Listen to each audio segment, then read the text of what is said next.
pulled over for lunch. I made it all the way back to the falls. I ended up running into the trail that I was originally going to take, and decided to bring it back. And I didn't fall, so that was good. It was pretty wet and sloppy though.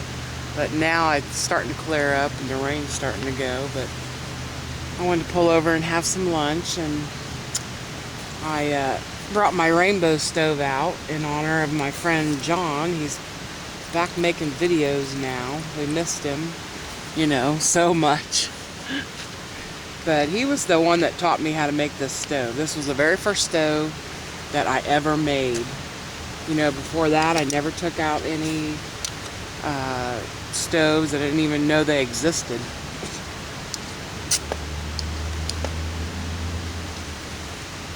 But still works like a charm. Don't need a pot stand if you don't want one. This was the very first one that I ever made, and I'm still using it today. But I'm going to go ahead and make some. I buy a lot of these Knorr products. They're dehydrated, macaroni or whatever. They have butter noodles and all kinds of stuff like that. So that's what I'm brought out today. I only do a half a bag. Unless I have the kids with me, then I'll do a full bag. But just got to bring that to a boil first. And I always have creamer with me, because you have to add a little bit of milk to it. You're supposed to, but I always bring creamer for my coffee anyway. So it works out for me. But I also carry dry milk too. We'll let that come to a boil, and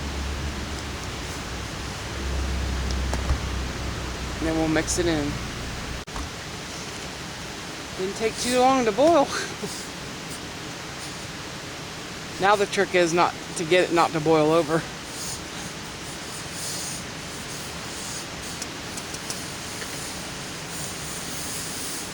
Because these stoves are an inferno.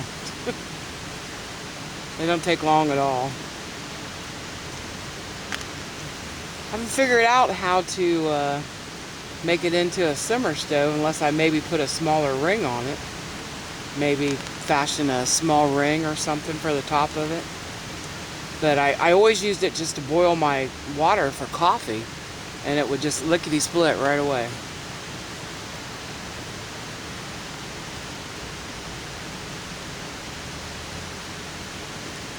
Could have bought the bigger pan with me, but I didn't. These are my tech sport pans.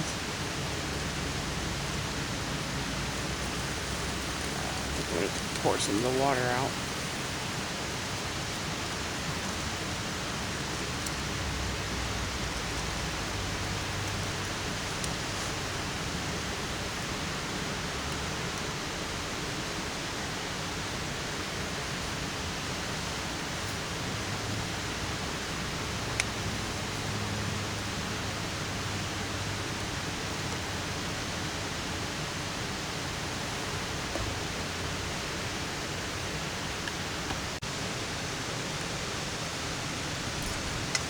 Well, George is going to be sorry that he couldn't come out today. This is his favorite meal.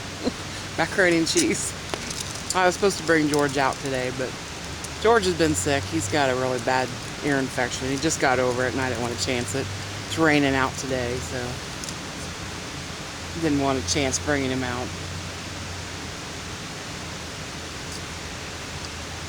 But I'd like to give my friend John a shout out. He's Rainbowhiker. He's the one that taught me how to make this stove when I first started out on YouTube. I originally got on YouTube just to learn survival skills because I was out in the woods a lot, just hiking. But I really didn't take a lot out when I was hiking, because where I live, my hikes aren't that long and not very wildernessy.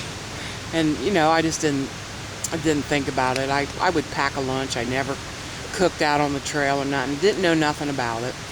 And then I started watching YouTube, try to learn different things, survival skills, stuff like that. And when I was buying gear, I was buying gear more towards bushcrafting, and everything was really heavy. I had a canvas pack, I had heavy utensils, things like that, and my hikes weren't fun anymore because my pack was too heavy.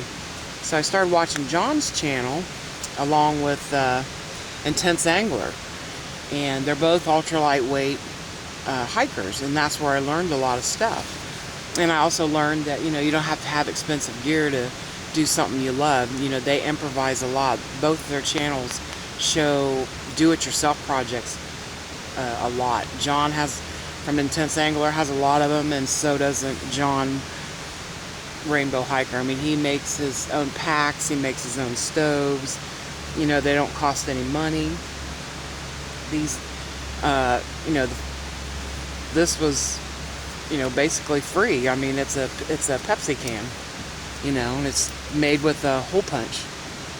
You know, this is the bottom, you know, and this is the top, and then you take the top off and kind of flange it inside so it'll fit in there. And I've used this now for this was the very first one I ever made, and I've used it for way over a year, you know, off and on, between trying other stuff. But so I dedicate this one to him because he's finally back. He was out for a little while with some health issues, and now he's putting videos back out again. So, and I appreciate it because I really love watching him. He shows a lot of just the hike, you know, not himself. He shows his gear and the scenery. He lives out in Utah. Beautiful, you know, something that I don't get to see because I live in the eastern part of the United States, so I will never get to see mountains. And same way with Intense Angler. I think he lives out in Idaho. But, oh, and that's Robert McCallum's Redneck Stove there. Another great little do-it-yourself project. You know, no money. Just find a can. But I think I'm going to eat my lunch now. The sun keeps wanting to pop in and out. I've already hiked a couple miles. I might do it again. Thanks for watching.